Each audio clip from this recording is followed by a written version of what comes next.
Hey, so welcome back. This is part two of the art around the world, leatherwork around the world discussion that we were having with Jim Linnell about this beautiful piece of artwork that has 28 different artists, leather crafters on it from all over the world, all over the globe, and it's been really interesting so far. So I hope you'll like what we got to share. So, Jim. Yes. Yes, we've got a lot more to share and some more amazing artists to look at. So we'll just continue on where we left off in our last one. Okay. So I think we covered all of these, but here's right adjacent to that on the other border there. We've got in that upper right-hand corner there of this piece is a piece of work that was done by, and I'm gonna probably mess up this name, Aiman Sagatova, I believe, and he's from the UK. Obviously, there you go. That's some English heritage there. You can see on display there.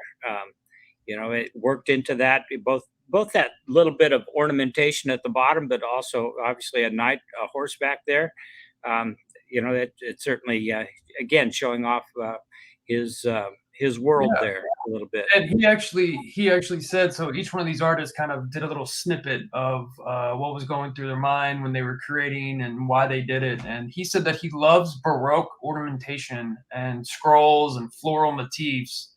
And he gets a lot of his inspiration from wood carvings and metal engravings. So I think I think that see that there. Yes. So, and then just below that is another amazing piece, and this is a gal that I got to know a little bit, and didn't get to know her long enough. That image there is by Nicole Lampe. I believe is Lampe is how her last name. But I met her. She I corresponded with her a couple times online, and then I went to that Watts show when it was in Fermony, France. And guess who comes into one of my classes there was Nicole. And one of the more moving things I've ever had happen when she met me, she was kind of in tears. She says, "Oh my gosh, oh my gosh, oh my gosh, here you are," and so we were going to that class, and it was just distracting almost, for her to be there, and it was for me. And she came back then, and in the other class just sat in the back and worked. She wasn't there to take whatever other classes I was doing. She was just there to be a part of it. And then a year or two later, I was in Belgium. I was at a leather show that was in Brussels. It was kind of the equivalent of their national, maybe European arts and crafts show, where all of the suppliers and vendors that supply the crafts are there. Anyway, I was working in the Tandy leather booth there. In fact, they had kind of a how do you say it? It was an auditorium. So you had the big screen TVs hanging in the ceiling, and they had a stage set up where they were had different artists showing off whatever their craft was. So here I am, not speaking any of the languages over there, but I'm up on this stage showing people how to do leatherwork. And who do you guess shows up is Nicole and about three of her friends. They made the trip up there and we basically spent the next couple of days. They were hanging around, and I would teach them whatever. But and then she died. And then what? I'm sorry. And then she died. But I mean, a year or so later, I get this message from one of those friends and say, "Hey, did you know that Nicole had a heart attack and died?" And gee, Merry Christmas. She was just so full of life and enthusiasm and excitement about doing leatherwork. And so I'm especially proud to have this particular piece here in my shop because she was a special person that left some great memories in my travels. And so I'm just have that. Reading about what she wrote and hearing that story, it's very evident that this woman was just full of life and very passionate about leatherwork. She said in this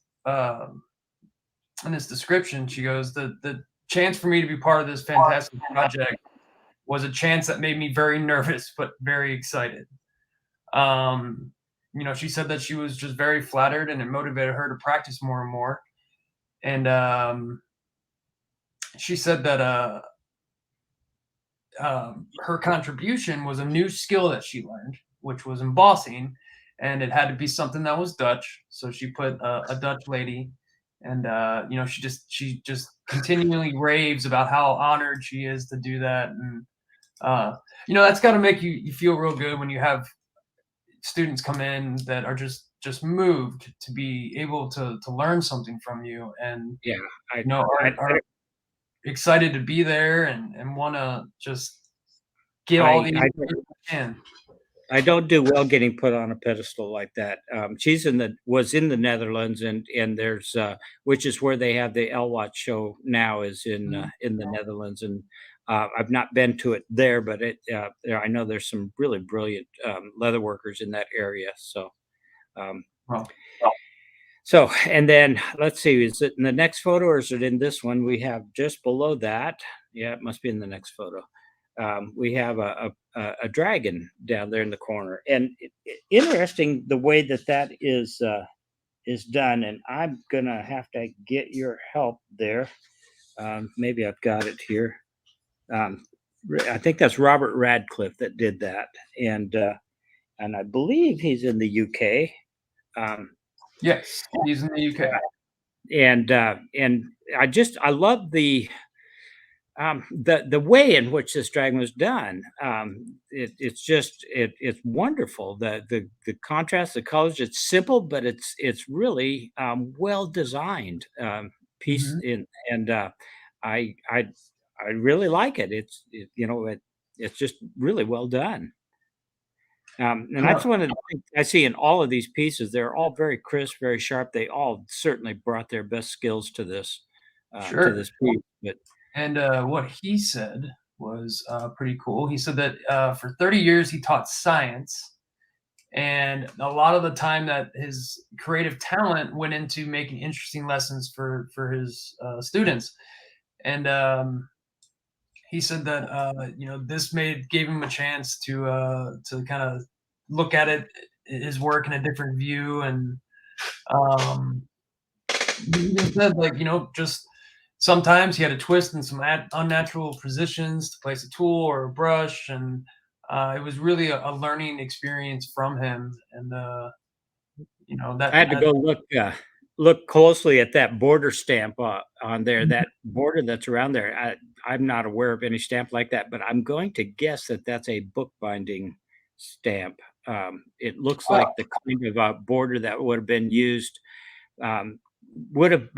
in bookbinding, because it's not one I've ever seen made, and it's not may not have been made for this, but he certainly used it well. And it's a great decoration there. And that's another one of those trades that I've always found very interesting is bookbinders, and they might be few and far between nowadays, but that was definitely a skill back then. Hundreds of years ago, when books were rare, it was an honor to have them in your house and a privilege, and that was a true skill. And some of those old books, you can really see the leather carving talents really shine through. That piece right to the left of that now, and I don't know if this, there we go. That was done by Era. I believe that's how we say ERA. Shevtsova.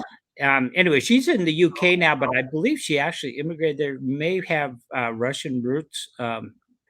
I kind of crossed paths with her, sort of. I've never met her, but I can tell you that there was oh my gosh, what was the name of that? There was an organization I was working with out in California that it was a makers page where people did step-by-step instructions on how to do different things. And anyway, we sponsored the leather part of that. They were doing a lot of things with laser and woodworking, a lot of other things too, but we sponsored that, we being Tandy Leather, when I worked there. And of course I had to then judge the the winner, and she was the winner of that. And the work that I saw was spectacular. She's got incredible attention to detail, and you can see that here in this piece as well. And I assure you, this is probably well. Look at, you're not going to put this into one of the regional style boxes that we like to put things here in this country. It ain't Sheridan. It ain't any of these other things that people talk about here in this country. This is very European, and it has a lot of classic uh, acanthus type leaves and such in it, and just the way in which it's done. Minimal work. I mean, you don't see veiners and camouflage, and a lot of the stuff we would normally use heavily relies on probably modeling tools and obviously backgrounding and beveling to do that. But it's an amazing piece of work and quite detailed. That piece there. I mean, it's probably pretty big on your screen there, but it's probably. It's that wide. Wow. It's that wide. It's how wide it is across it. So it's not really huge. Well, I found it interesting that, like Aiman, the one that did the warrior on the horse, Right. You know, she was also moved by the Baroque style and the florals and the motifs, kind of that are, primarily you can find them a lot in England and in Europe, and Yeah, it's classic from that part of the world, and I think that's what makes it such an amazing piece of leatherwork to have here, because it's living here in Texas, we see a lot of what we think leatherwork is all about. Well, let me tell you, you haven't seen. You had your eyes open until you take a look at this whole display that I have here. So, and I found it very, very impressive that when you make a smaller vein like that, especially for me, it's very hard to kind of make it pop out when it's so small like that. And just off the size right. that you told me on the size of this piece, it just seems One of the pretty cool. One of the tendencies people often have a hard time doing is going at things like this with a light hand, with a very delicate touch, and that's what it takes to bring out the finer details. You have to have a lighter touch, and obviously she did, and that's how you get those things to pop. Is not by trying to make it pop by cutting it as deep as you can into leather, but rather by using your tools to bring it out. And she did a wonderful job with that. So. And I think it's funny because I was talking to our master craftsman at work, Denny Lowe, and I was showing him a tooling that I was doing, and I said, "Man, I really messed up on this part." And he goes, "The only person that's going to see that mistake is you." And looking at this piece, I would be so nervous, and I'm sure every single one of these artists has a little tiny cut here or there that they think they messed up on, but no one's ever gonna to see that. And no, it's a magnificent piece of work, and anybody who wants to take time to study these pieces will find inspiration in them. I don't think there's any question about that. So. And I've always found it really neat and really cool how you can make those mistakes blend into your work and actually kind of bring it out a little bit better.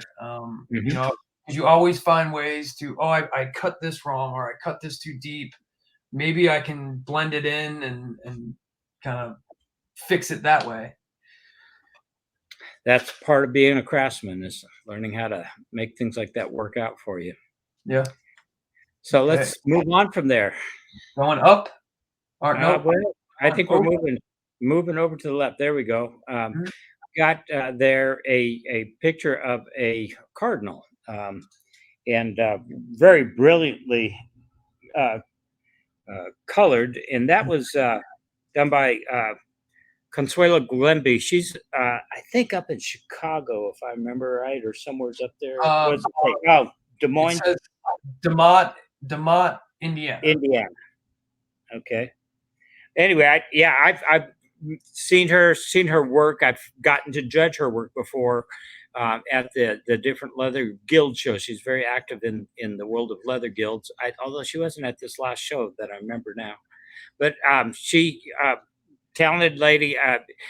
She's very conscientious. You talk about somebody that can spot her own mistakes and just obsesses about, oh gosh, I made that mistake. She's just probably one of the worst at that, or maybe one of the best. I'm not sure what the right term is, but I think because of that, she's one of those who would certainly say that she's her own best critic, her own worst critic.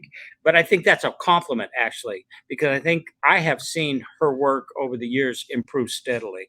And it's because of that attitude, because she just can't do it okay. She's got to do it better than okay. And I think I see that in all the work that she does. So, well, she's got the state bird there for Indiana, and those are peonies. okay. But just her coloring is immaculate. I mean, the way that she got that subtle whites and purples and the flowers, and then just the coloring of the bird and the leaves are what really kind of struck me there. Like just that perfect the perfect representation of what you would see if you were looking at one in your garden. Coloring leather, especially using acrylics, which is I'm sure what she used there. Coloring leather can be challenging, and a lot of folks sometimes probably overdo it. And I think she did a good job of tempering the intensity of her color so that it didn't detract from the fact that it's a leather carving. So sure, and I'm one of those people. I'm scared to, after I get done with the piece, I'm like, I just want to put antique on it and just leave it alone, because I've never really jumped into painting that much, but I always found it like another very important skill set to have. Very good. So what else do we have in this picture here? I think we got to move on to the next one. There we go. There we go. Yeah, there we go. We have a horse. Let's see. That was done by Tia Davis, I believe. Tia is in Kentucky. Yep. And yeah, and again, now that has the look of maybe having some airbrush work done on it. I don't know that, but it just has that look of it. The way the subtle blending of the colors and such to bring out the contours and details. Obviously, the little things like the eye and probably those feathers in the mane. Those things would have had to been hand painted, but yeah, it's. And I don't know. Let me check that. I don't think that's embossed. No, that's not embossed. And actually, I don't know. I don't know if I can zoom in here on that piece, but I think the color over here on my wall where this is at has more blue in it than that looks like it does. So, well, she decided to pick a thoroughbred, which is fitting because that's kind of what Kentucky's known for. And then she added some wisteria in the mane there. And she did say here that she used several different methods to color it, including airbrushing and hand painting. So I'm trying to play with my camera. Right,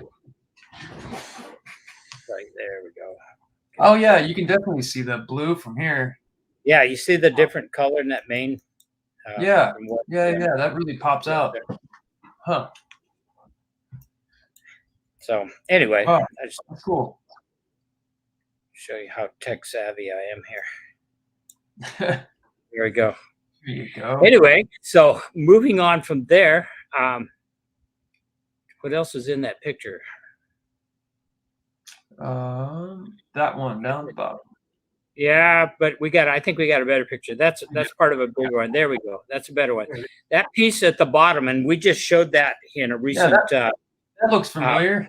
In a recent conversation we had, that floral carving at the very bottom. So there's several things you're looking at there, but that floral carving at the very bottom was done by Akiko Okada.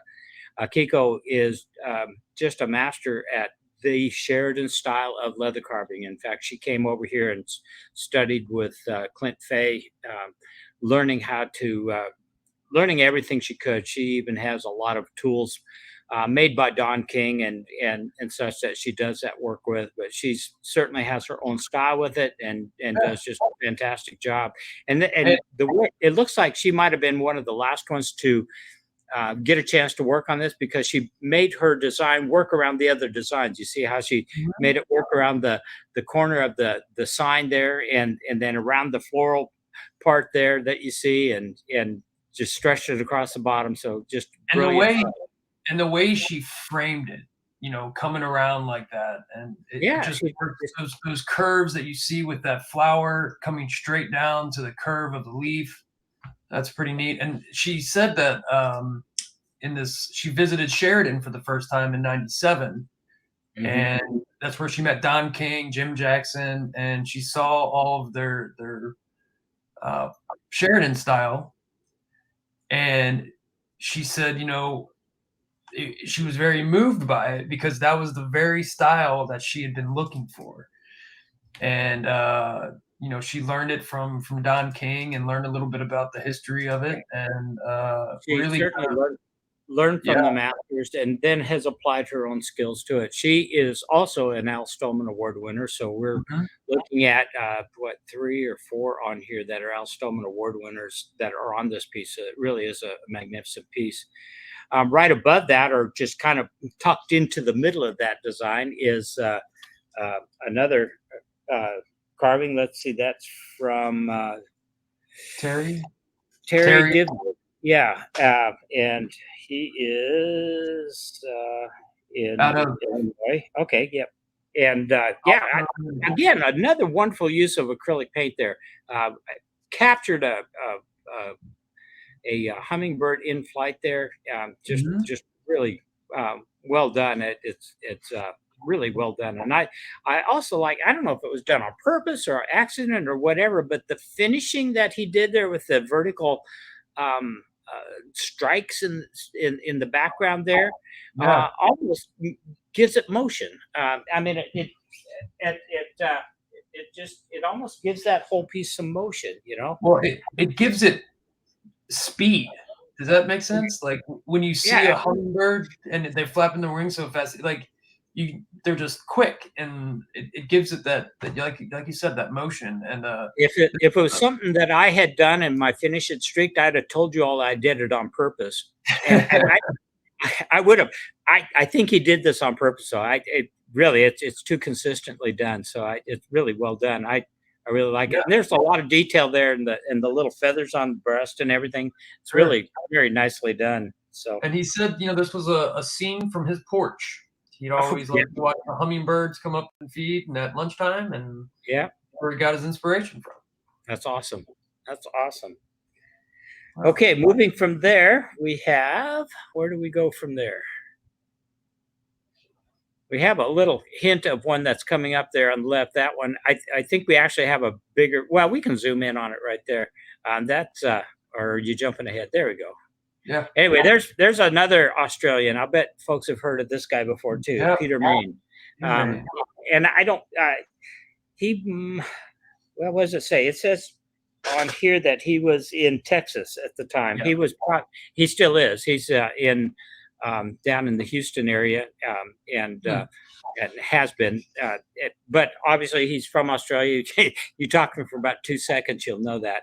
And this is classic Peter Main. Oh my gosh, I could go on and on about the quality of his work and the detail in his work and the subtleness of his colors and the precision. It's just, I could go on and on. And hey, guess what? He's also an Al Stolman Award winner.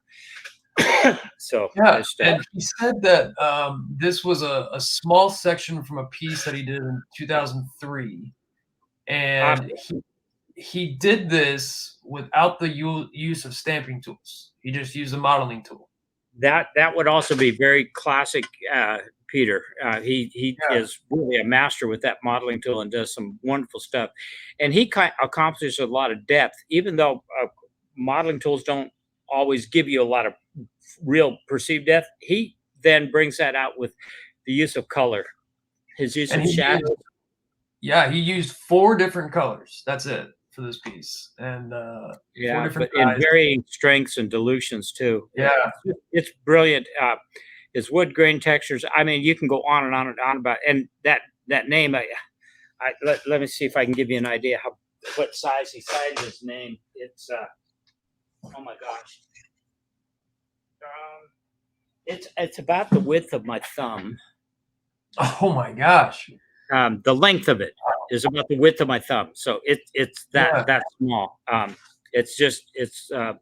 But and that of course is done with a swivel knife, and it's just unbelievable detail. But anyway, that's Peter Main for you. And yeah, when I see his artwork, it definitely, because I follow him on different social media, and I see him. He's like, oh yeah, I found this in the closet, and he pulls out this beautiful, beautiful hand carved bag, and he's like, yeah, I just had it laying around, but you look at it, and it's like he's been at it for a very long time, and he was a graphic artist in Australia, had that as a business, and then applied it to leatherwork. I think that's the full story, but yeah, just really cool. Amazing talent in the guy, and he has taught a lot of classes. He's written quite a number of books. This dyeing technique, the use of the modeling tools, all those things are available in some of the books that he's done. Tandy has some of those. Some of those you might have to get directly from him, but he's easy to find. Okay. Well, I mean, it's just a brilliant little piece there. Yes, it is. So moving from there, then we have, let's see, we have a close up. Wait, yeah, let's look at this group right. Where you at? Stay with us, okay? There we go.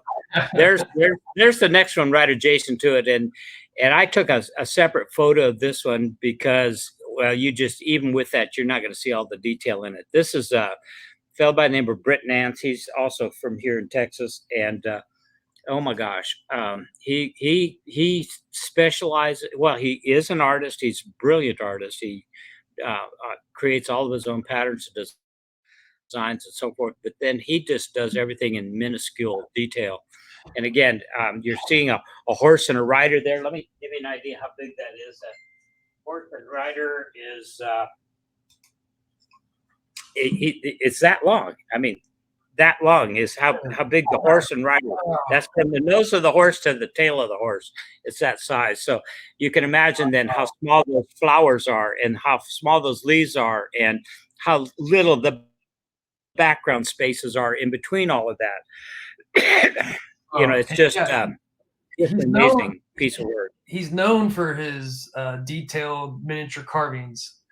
And he's an actual ranch owner and cattle owner himself. Yeah. And so he was always says he was inspired by the old cowboy ways. And he has won a number of awards, one of which I got the privilege of presenting to him was the Outstanding Artisan Award, Leather Artisan Award by the Academy of Western Artists. He was a recipient of that one year. And again, his workmanship is just without question. It's the finesse and the detail. And the other thing that can get lost because it is so small, but is the wonderful flow that his designs have. They are very elegant. They fill the space very well, but they also move through there. Your eye doesn't get hung up on one particular spot where it doesn't flow to something else. And it makes your eye want to wander through his designs. And that's what a good design should do. It's got a lot of 3 dimension in it, but just a wonderful artist. And he's applied those skills to the world of leatherworking. How big do you think this is? The piece of his piece is I don't know. It's like wow, that's like it's 5 inches by 5 inches. In the width of my glasses. So it's it's not very big. 5 or 6 inches by 5 or 6 inches. I mean, that's maybe. And there's 1, 2, 3, 4, 5, 6, 7, 8 flowers in there. And that's what I was going to say. I mean, just the fact that he fit all of that in there in such a detailed way is just truly, I mean, that is very impressive. Yeah, it really is. He's and he's taught a few classes on pattern layout and design, and a little bit on carving.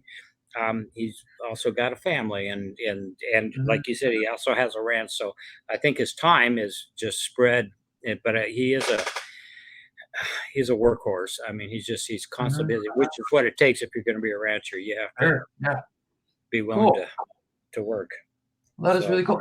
And so, did you do you know any about how these artists all came across this piece? Did they sign up, or was it just something that I they were have just no idea.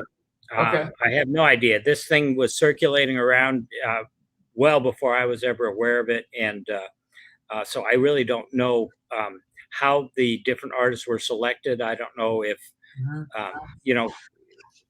I don't know. I truly don't Hmm, know. So, it's really but neat. But pretty cool that it exists, and incredibly cool that it exists at Elk Track Studio.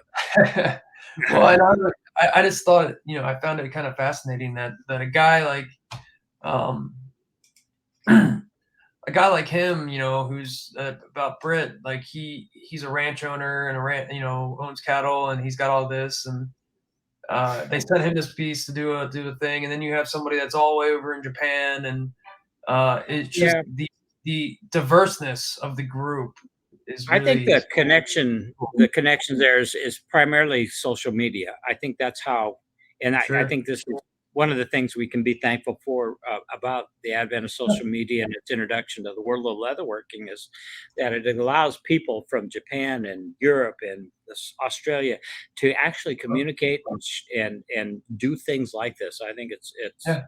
I think that is the connection. Wow. All right.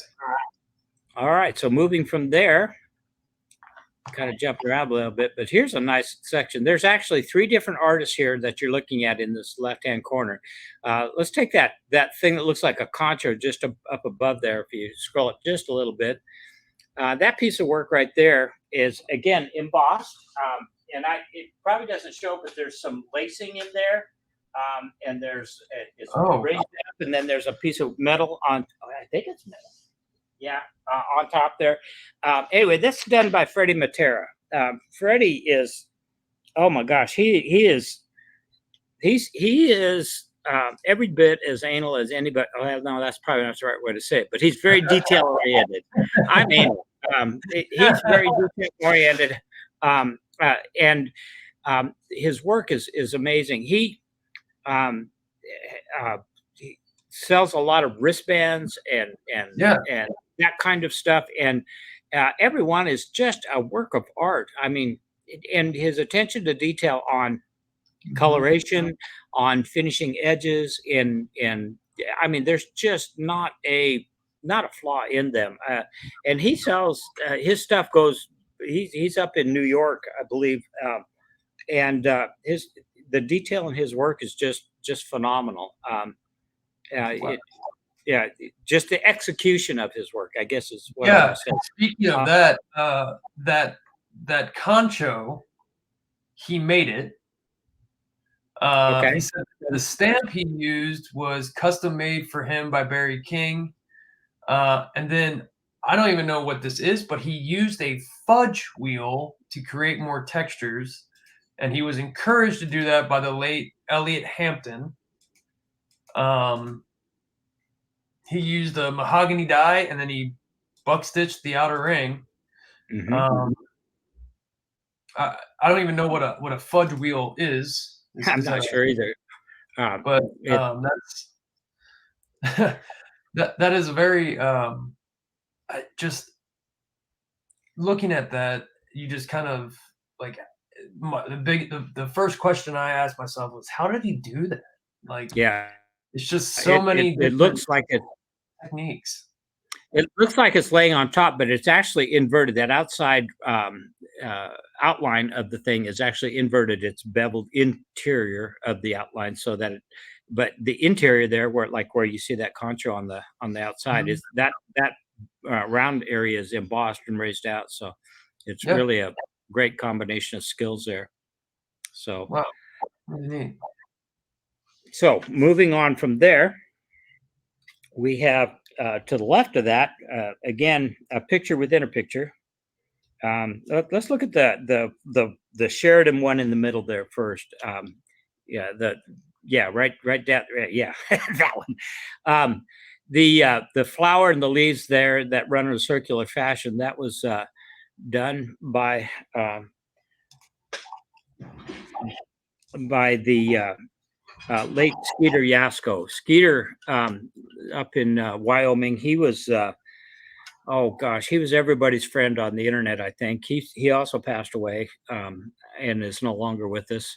And he was very dedicated to sharing and teaching his work, his skills. He was just always eager to pass on what he knew about it. Certainly, his specialty was the Sheridan style of leather carving. But you can see he also put a bit of geometric basket weave in there to fill in that corner. Again, another one of those great leather workers that isn't with us, and I'm just so proud to have a piece of his work here represented at Elk Track Studio. It's just a privilege to have something like that here. He didn't start Sheridan style; he fell in love with it. He took classes from Chan Gear and whoever he could to learn. And he was just a young man, and he was taken from us way too soon. When he wrote his bit here, he said he started carving at the time, carving Sheridan style less than 3 years ago, and like you mentioned, he was mentored by Chan Gear, and let's see, he taught himself until he met Chan, and he just took a lot of his inspiration from where he grew up, and he was a teacher by trade, and he's pretty. Yeah, and I just this is one of those pieces I'm just proud to have it here. I'm proud to have a bit of his work. His teaching will go on as people come to El Trek Studio and take a lesson here or learn, anything here. It's here for them to take a look at what he left behind. So I'm proud to have it. So. Wow, that's a really good testament, to the memories of that individual and those people who were taken from us too soon. Just to see their artwork, it lives. It lives on. It continues to live. It continues to teach, and I have, unfortunately, too many of those. I'm not sorry I have them, but I have. There's too many of the great pieces of leatherwork that I have around here are from people that are no longer with us. So but they're still teaching. So that piece right there is surrounded by yet another carving, and I'll have to zoom out a little bit here to be able to see that, but you can see there's a koi fish up there, and he's in a pond, and that pond kind of wraps all the way around that square, and it even tucks underneath the point of Freddie's little piece there. You see how he did that there? But this is a piece done by our friend Jürgen Volbach, which we talked about again when we were going through the all of the folks from Germany who have contributed to the leather industry. This is a piece of his work, and just again a great example. That koi fish is embossed. It is raised out a little bit. So are the flowers that you see there. The flowers that are sitting on the lily pads, those are also slightly embossed. So this one has some 3D to it. Jürgen, if you all missed that segment that we did, you need to go back and look at it, because we covered quite a bit. I have quite a few pieces of his work. In fact, there's others here behind me. That picture up there on the wall is also from him. We looked at that during that when we talked about some of his work. That was one we looked at. Right. So when I saw this, I thought to myself, I said, I think I'm familiar with that artist in the corner, but I can't place it. And sure enough, it's Jürgen's. Sure enough, it's Jürgen's. He is really somebody that has been very active sharing and teaching and so forth. He also is a Stallman Award winner, so there really is quite a few very well-renowned leatherworkers on this piece of leatherwork, and he's very active in teaching. He was just down in Australia at that Dimensions in Leather event, teaching down there. But um, yeah, you can see, and he's somebody that is not above modifying a tool. I've got some tools that he made for me, and I use them often because they're well made and they're made to do what he wants to do. I mean, that's why he modified them, is because they do work that he wanted to do. And he writes that he was the last artist to contribute, and he said he sat for a long time trying to figure out what he wanted to do, and his spot was a lot narrower than the first participants, and he kind of just had this idea of a koi fish, and he filled it with water lilies and leaves there, and it seemed to really. He said he designed the piece to fit the spot, and he did a wonderful job. Yeah, it's perfect frame for Skeeter's carving there as well. It really is. Very pleased to have that. But this piece of leatherwork, literally, you're looking at a hunk of leather there. I'm surprised it doesn't have more stains or water or something else on it. I'm amazed that it's in as good a shape as it is. It came to me framed already, and so it is hanging here on my wall along with all the other stuff, and it's wow, what a testimony to the size, the breadth, and the amount of creativity there is in this world of leatherworking. You're looking at literally a piece of leather that traveled around the world and captured the work of some of the great leatherworkers in the world.